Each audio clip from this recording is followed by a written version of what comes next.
Welcome to your Aged Care Compass podcast. We help you make sense of the Australian aged care system by having conversations about topics you've asked us about. We're joined by thought leaders, professional experts, and people just like you and I who talk about their experience in the aged care sector. Welcome to today's episode, all about dental care for older people. I'm Michelle and I'm hosting our episode today. My guest is Leonie Short of Seniors Dental Care Australia. Welcome, Leonie. Thank you for having me. Pleasure. Leonie has enjoyed a mixed career as a clinician, academic and researcher at 8 universities in the fields of sociology, nursing, public health and dentistry. She is currently involved in 2 oral health research projects that utilise digital health applications and artificial intelligence to improve oral health. Her company provides training and education in oral health care for health professionals, personal carers and support workers in the aged, home and disability sectors. Leonie, it's a pleasure to have you with me today. What inspired you to focus your career on dental care for older Australians? Yes, well, I started out treating children, actually, long time ago. But there's always been a passion to help those who cannot access dental care or dental treatment. And sadly, in Australia, that's a lot of people. I think now that I'm older, and also in 2014, so that's 11 years ago now, I started organising placements for my oral health students in aged care facilities. And I just saw the great need for improved oral health. So after I left the university, I set up my own little company. And I said to myself, what do I like doing and what do I think I'm good at? And that was training. So I train anyone in how to do improved oral health care. And that includes older people, their family members, anyone. So I quite often speak to groups of people with Alzheimer's disease or different groups or neighbourhood centres, anyone really who'll listen. Excellent. So how has your academic background shaped the way you approach aged care oral health? That's a good question because I actually come at it from a dental point of view. Mm-hmm. So sadly, most carers have had very little instruction in oral health in their training. And I don't even know who does the training. It's definitely not a dental person. For assistants in nursing, enrolled nurses, registered nurses, it's nurses who do the training. But again, they haven't always been updated. And the whole evidence base or best practice around oral health care is changed considerably in the last 40 years, if I might say. And so I use that research, what I know, reading journal articles, reading research projects about what works, what's effective. And I want oral health care, if you're going to do it in the quickest way possible, yes, do it in the safest way, both for the person you're caring for and the carer, and also do it effectively. So you're getting the fluoride there, you're removing the plaque. Whatever you're doing in the most effective way. So that's how the research really drives my training. Great, fantastic. So following on from that, what are the biggest barriers older Australians face in accessing dental care? I actually have talked to a lot of older people and I'm older myself. I'm 69 years of age and it's actually one of the hardest things. If anyone is not getting some type of care, it's nearly always oral health care or dental treatment. Oh, interesting. And for a number of reasons. Number one, there is no oral health component in aged care. So there's no provision for any dental person to be employed in aged care. There's no provision for any dental person to be employed in home care. There's no provision for a dental person really to be employed in the NDIS, except for a little bit for children. And with Medicare, everyone talks about, all you need is a Medicare card to see your doctor and go to the hospital, and all you need is the Medicare card. For adults and older Australians, there is no dental scheme. None. Absolutely none. So that leaves it to people who can afford to go. And we know that wealthier people have better oral health and poorer people have worse oral health. It's really the haves and the have-nots. We see in academic jargon, we talk about the social determinants of health, where there's no better example of the inequalities in health unlike oral health. The poor definitely have poorer oral health. So it's just a private system where people who can afford private health insurance have an advantage. But even there, you only get a little bit back for dental treatment. And the only other option is for the public dental service, which is up to the states and territories. But sadly, again, Michelle, it's very difficult because the government dental services only see between 7 or 20% of their eligible populations. I think the Northern Territory is the worst at 7%. Victoria's the best at 20%. And I would love to get some data, but of those who are eligible, so it's all children and those on anyone with a healthcare card, pensioner card, disability card, etc. And I'd go out and say, I'd put my reputation on the line and say most of the people being seen and treated would be children. And I would go further to say that the people with a disability or older people being seen would be minimal, very small percentage. And the waiting times can be 2 years.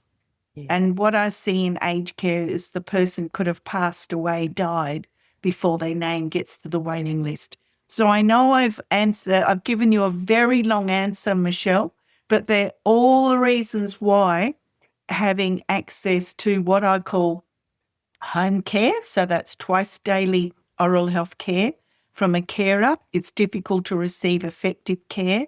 And by getting access to dental treatment, it's even harder to access affordable dental treatment. Thank you for that answer. I had no idea there was such a huge gap in what is essentially, I think, an essential part of someone's ongoing health. That's right. And I'd love people listening to this podcast, I'd love them to say, I've been waiting, 2 years or I can't afford it. And sadly, what comes around with that unable to access or afford dental treatment comes a lot of resentment and also anger. People get angry, and layered on top of that is also shame. People want to have a lovely smile like me and you. Yep. And they can't. And they put their hand over their mouth. They can't smile. They can't talk properly. They can't eat properly. And they're shamed. Yeah. And I just think it's terrible that we're doing that to people. And also some of those people have had dental trauma. So they've had a bad dental experience when they were a child or something later on, domestic violence or something. So that adds another layer of the trauma and anxiety around it, the shame of what they look like, the shame of being poor. And so that's even makes it more difficult that some people come up to me, Michelle, and say, when I say what I do, they say, I hate you. And I say, oh. Yeah. So my job really is for people not to say they hate me. I'm here to help. Help, yes. And I'm ready and available to give you information and knowledge in how to improve your oral health. And there are quite a few people like me who want to help, but we've got to get over that fear, anxiety, and shame as well. We've got to put it up there, not hide it, not pretend it's not there, but we call it trauma-informed care. Yeah. But that's what it really means to address these issues. And come on, let's talk about oral health. Absolutely. So, Leonie, what are the most common dental issues you see in older adults? Yes, I work a lot in aged care. And I say to people, I'm a very simple and basic person. Just remember me as simple and basic. And I'm not here to sell any high-end dentistry. I don't want to sell you implants, implant overdentures, orthodontics to straighten your teeth, whitening, crown and bridge work. That's not me. That's not me. Don't come to me for that. I can't do that anyway. I'm about what I call at-home care, and that's cleaning your teeth, gums and tongue, and cleaning your dentures twice a day. And if that's done, you'll be able to keep the teeth that you've got and the gums and your tongue in a healthy environment. We want to keep down the bacterial load. We just want to remove as many germs that's in the mouth as possible. So my emphasis is on that at-home care. And again, making it effective. So what I see, Michelle, to try to answer your question, is I see white tongues, yellow tongues, green tongues, brown tongues, horrible looking tongues. I see red and inflamed and bleeding gums. I see decayed teeth. And sometimes the crown is completely broken off and there's just the root that's in the bone. And then I see dentures that are so coated with what we call plaque, which is the food debris and bacteria. And sometimes they're yellow and green. That's what I see on the bad end. On the good end, I see dentures that are nice and clean. I see teeth that are nice and clean and gums that are healthy. But sadly, I more often see what we call poor oral hygiene. So I want to improve the oral hygiene. Brilliant, brilliant. And how does aging affect oral health, even in people who've had good dental care throughout their lives? That's a hard question because I'll just do it from me to start with. So for women, when we go through menopause and after menopause, everything dries up, including the mouth. So my skin gets dry, my eyes get dry, my mouth gets dry. So I've got less saliva. And saliva is a wonderful buffer and it helps clean the enamel on or helps keep, I should say, the enamel on our teeth sort of hydrated and lots of minerals coming in. So we're more at risk of dental decay with less saliva. With older people, they're quite often on medications, and many of those medications, a side effect is dry mouth. So I see people with dry lips and dry mouths. So if we're trying to, I suggest saliva substitutes that you can buy in Coles and Woolworths and pharmacies or chemists. So dry mouth or saliva gel and sprays to help put the dry mouth in. And then for people with dentures, sadly, quite often dentures need to be relined or replaced every 5 to 10 years. But I see dentures that are 10 years old, 20 years old, 30 years old, 40 years old, or 50 years old. Oh, my goodness. And so they've had that denture. Some women sadly had all their teeth extracted when they were about 18 or 20. World War II, it was quite common in Australia, New Zealand, Canada, and the UK for women, only women, to have all their teeth extracted and dentures put in. And the argument was that they wouldn't be a problem for their husbands. Their teeth wouldn't be a problem, and that this one set of dentures would last them for their whole life. So those women, I call it female mutilation, actually, they've never been able to, chew steak properly. They've had dentures the whole life. And the dentures have stayed the same size as when they were 18. But when you don't have teeth, the bone resorbs, it shrinks. And so your face caves in a little bit, the bone gets less. And so that's why the dentures are too big. The dentures are the size they were when they're 18. I'm seeing them when they're 80. So that's sort of 62 years later. And the dentures are too big. And so they're sore and they take them out to eat because they're too sore to eat with. So what I see is what I call decades of dental neglect, whereby the dentures are ill-fitting. And so they don't have really good mastication, and that affects the food choices that they can choose from and also how hard the food is. And that can affect their diet and their nutrition. And again, with teeth, if they haven't been able to afford dental treatment for, say, have a checkup in the last 2 years, they may have fillings that need to be done, or quite often their teeth to be cleaned. So, so a clean and a checkup, dental treatment, and perhaps their dentures checked, relined, or replaced is the main issues that I see. And dry mouth. And dry mouth, yeah. Community pharmacies keep Australia healthy. With 6,000 locations nationwide, they're open early, late, and longer for convenient, accessible, and safe care. Pharmacists provide home medicine reviews, dose administration aids, and essential vaccinations. Thanks to additional training, many can now treat common conditions like ear infections, wounds, and skin issues. They also support management of chronic conditions in partnership with your healthcare team. Ask your pharmacist how they can help you and your family stay well. So, in a perfect world, and obviously we've talked about not everybody can afford to see a dentist, but how often should older adults see a dentist? And does this change based on their health status or living arrangements? Yes, it certainly does. So we talk about a different risk factor for everyone. So it's individual, but we do have to talk about generally. The word generally is always good. So I go every 6 months for a dental checkup to have my teeth cleaned because I drink black tea. I drink coffee.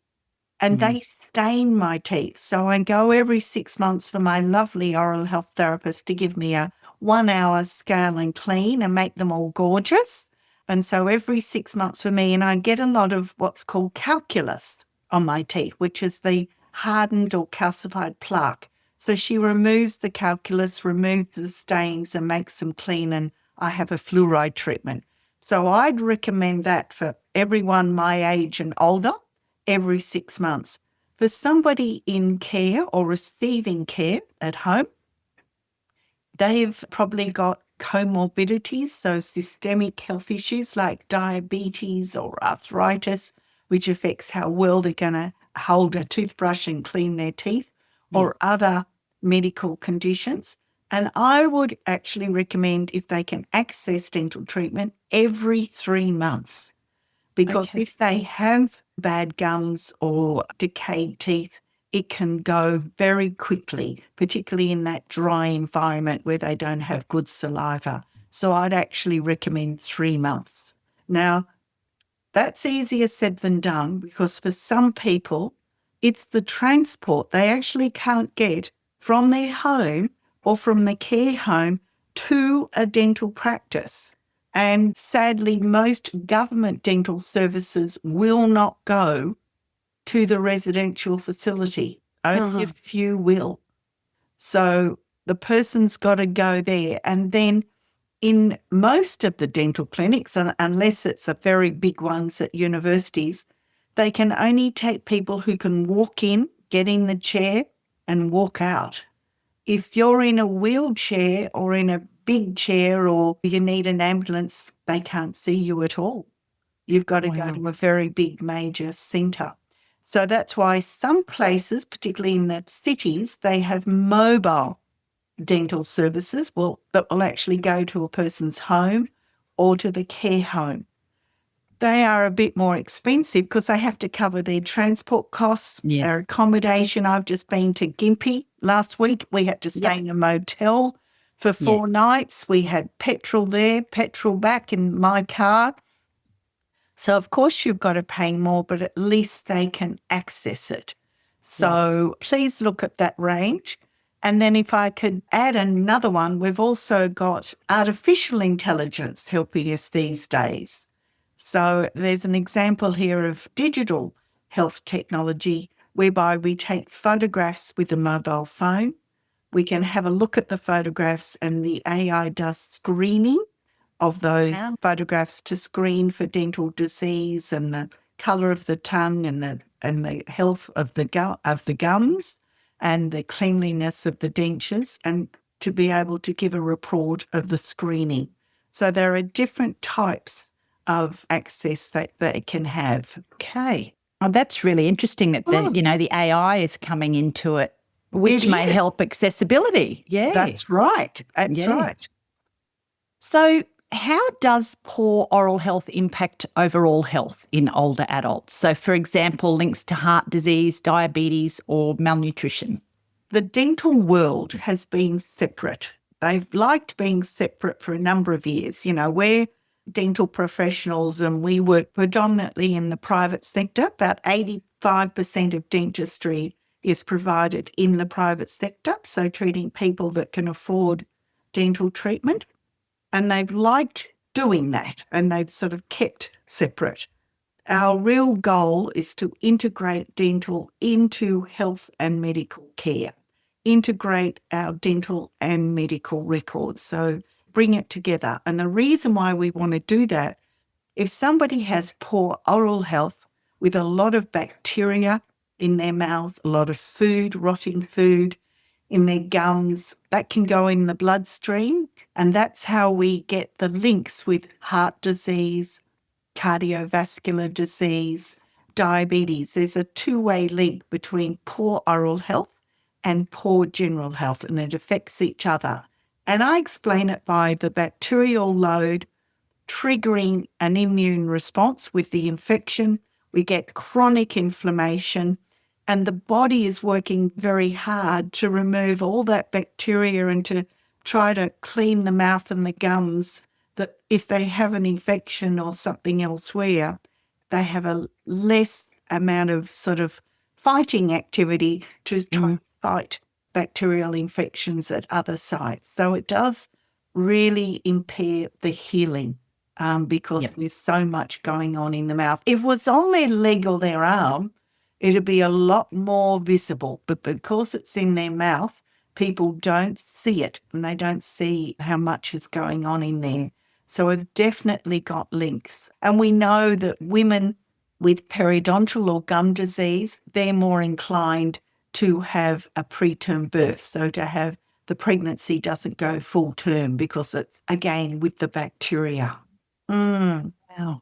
They're huge impacts, aren't they? Yes, there are. And of course, with the infection and the bacterial load, the older people with poor oral hygiene are much more at risk of aspiration pneumonia. So breathing in all the bacteria from their teeth, gums or dentures into their lungs all night and day, and also infective endocarditis. The bacterial infection can go to their heart.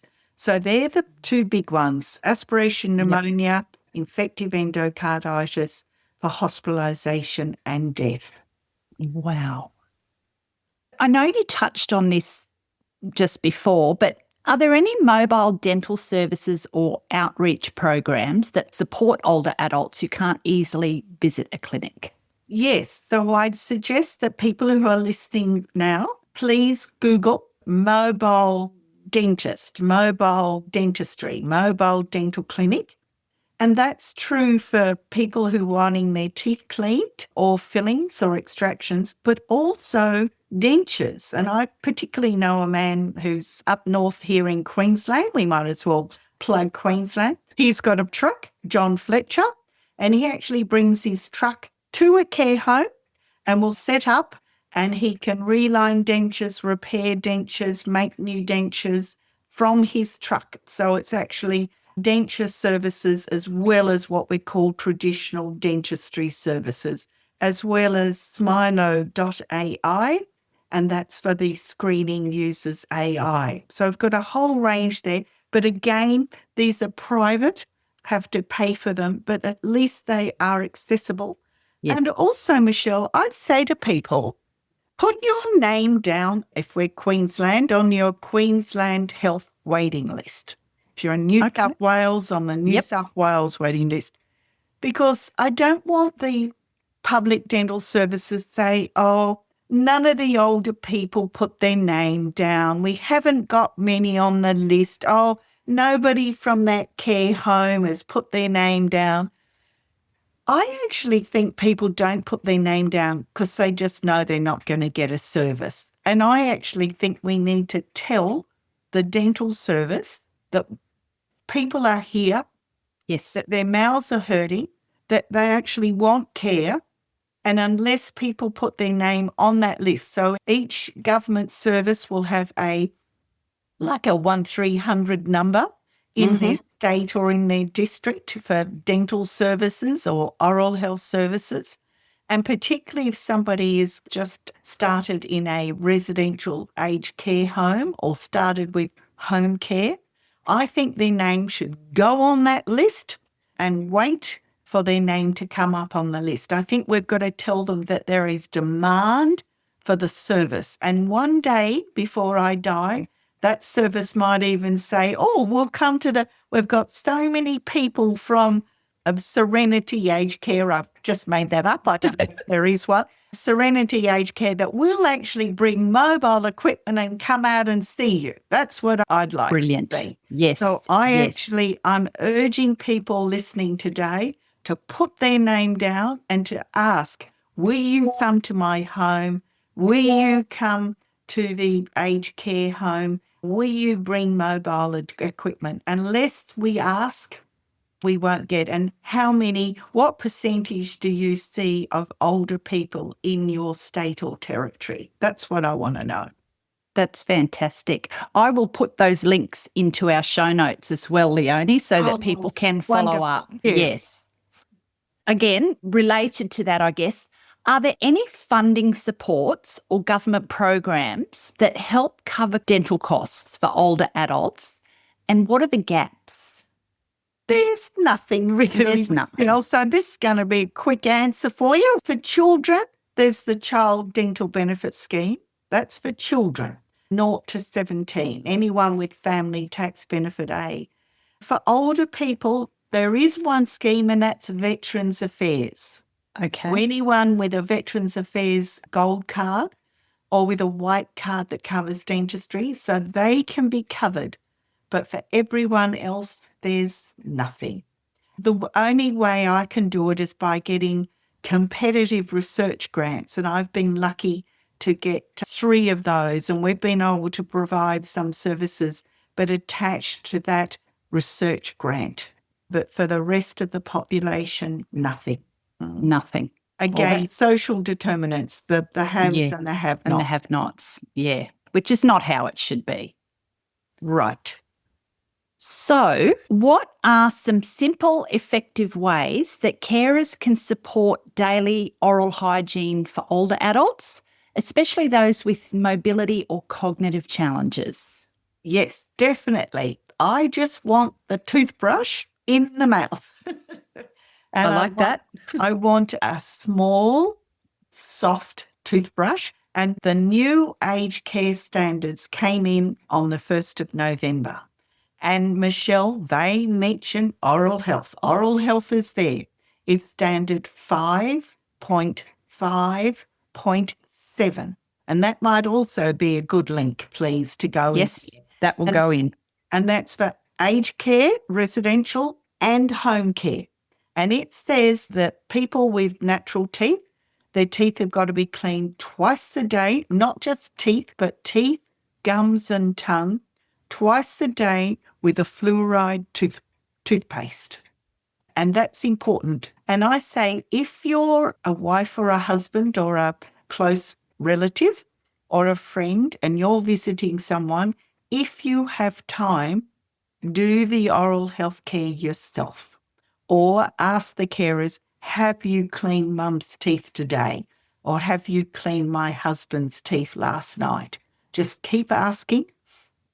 If oral health care is not provided, it's actually a SIRS.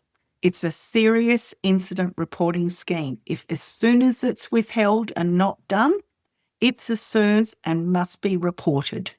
So it should be done. And my tip is the soft, small toothbrush, a fluoride toothpaste, keep the toothbrush dry. We want the full effect of that fluoride on the teeth, and ask the person to spit out. We don't actually want them to rinse, but if they have to rinse, just rinse a little bit. I want that fluoride to stay there as long as possible.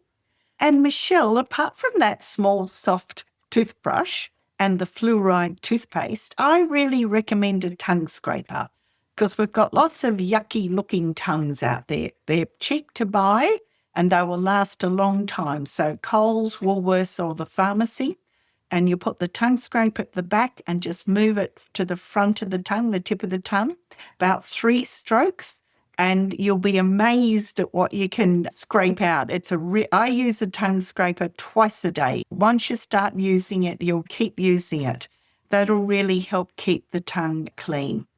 For people with dentures, you cannot clean dentures with a toothbrush. You just can't. You have to have a denture brush. Again, Coles, Woolworths, Chemist Warehouse, or a pharmacy. Again, they're about $3 or $4. They're much bigger than a toothbrush. They have a nice thick handle, much easier to hold, and they've got a little tuft at the end. And that's to get into the sort of the vestibule or the trough area in dentures. It's much, much better. You cannot clean dentures with a toothbrush. You have to have a bigger, stronger denture brush. And I actually don't want you to use toothpaste. Toothpaste has an abrasive in it and it scratches dentures. I would prefer it if you just use soap. So a cake of soap or liquid soap, just put the liquid soap. A lot of the care homes have liquid soap at the hand basin. Just put the liquid soap on it. The soap helps break down the food debris. And then after you've cleaned, a good rinse. So I might wash my hands 10 or 20 times a day working in aged care. But when I eat my sandwich or my fruit at lunch, I can't taste soap on my hands because I've rinsed them. In the same way, you won't taste soap on the dentures. So dentures need to be cleaned with the denture brush and soap. And the new standard 5.5.7 clearly says dentures are to be removed at night and stored dry. So no longer do we soak the dentures in that Sterodent tablet all night. That's a waste of time anyway. Sterodent, I think, says the manufacturer's instructions are 3 minutes. It doesn't say soak overnight. Soaking overnight is just that warm, moist environment for more bacteria, more fungal infection, more viruses. And you've got no greater effectiveness soaking more than the recommended time. So they need to be cleaned, rinsed, patted dry with paper towel or a towel, and then put in the denture container and stored dry.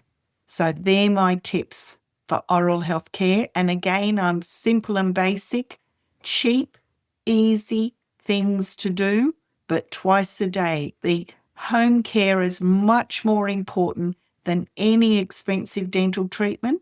And even if a person's had $10,000 or $20,000 of expensive dentistry, unless you've got good twice daily home care, all that dental work will break down and need to be redone. You need that twice daily at home care. Oh, Leonie, that was brilliant. Thank you. Pleasure. It's great to hear. It's the consistency and it's the simple things. And I think that's what everyone's looking for. What they can do regularly, what they can do easily.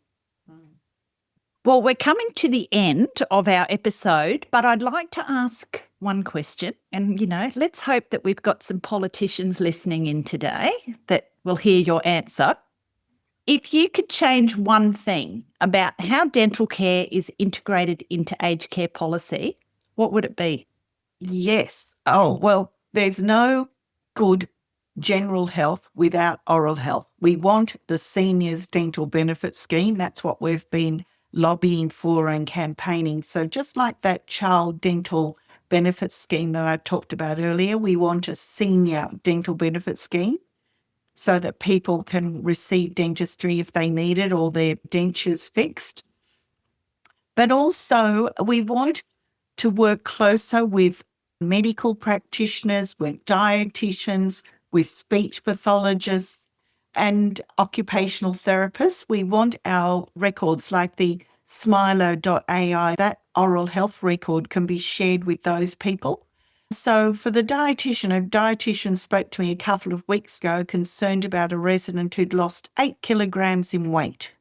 When we went to see the resident, we could see that resident had no teeth and no dentures. And I think that could be a major risk factor why that person's lost 8 kilograms in weight. Absolutely. And so having integrated care, oral health with the dietitians, with the speech pathologists, with the GPs, when the aged care assessments are done, the assessor says, can you clean your own teeth?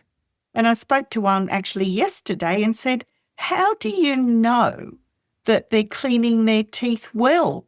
The person might say they're cleaning the teeth, but when I look at the teeth and gums and tongue are dirty, or that they're saying they're cleaning, but they're actually not. So I want those tools better validated. Are they cleaning their teeth effectively, etc.?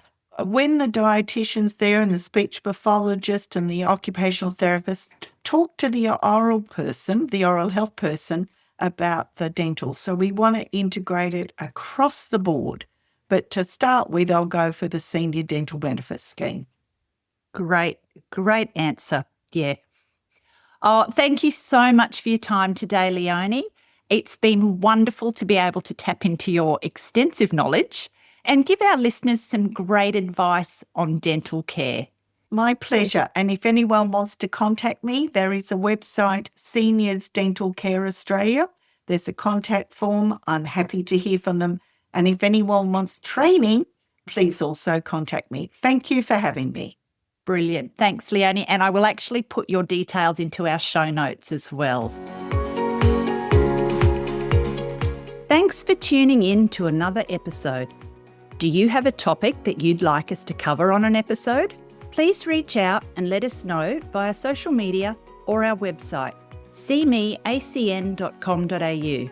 That's seemeacn.com.au. All the links are in the show notes. And don't forget to hit the follow or subscribe button so you don't miss any of our upcoming episodes.